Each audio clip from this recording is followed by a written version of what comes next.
World War II.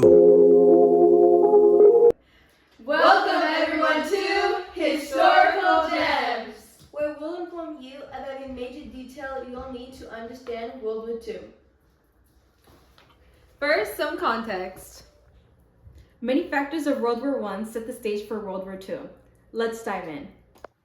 First up, the Treaty of Versailles. It slapped Germany with crippling operations and territorial losses, sparking a burning desire for revenge. The 1920s and 30s were a hot mess of political and economic instability, all thanks to the Great Depression, which paved the way for totalitarian regimes like Hitler's Nazi Germany.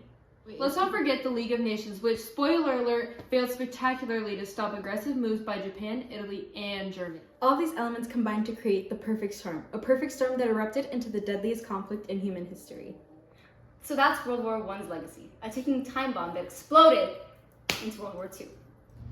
So let's start with the basics.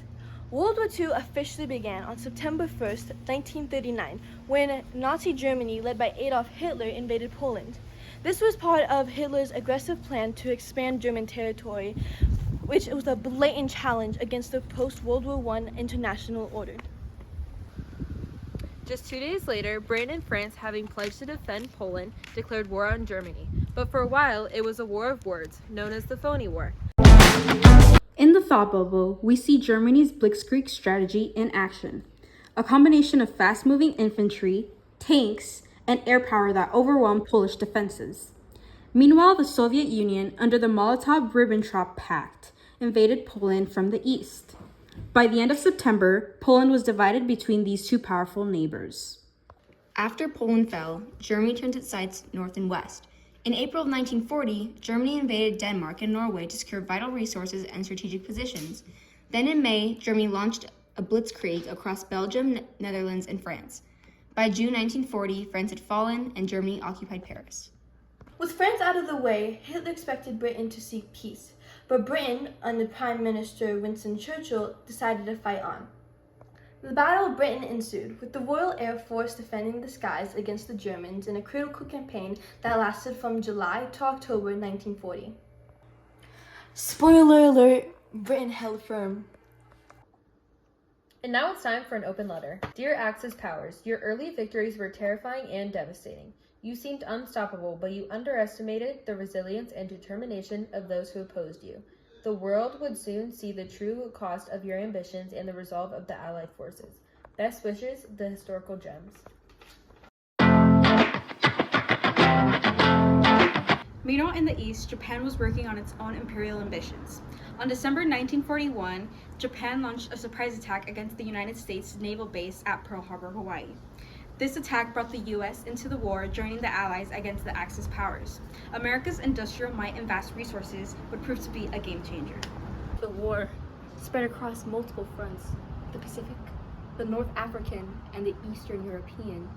In 1942, the tides began to turn.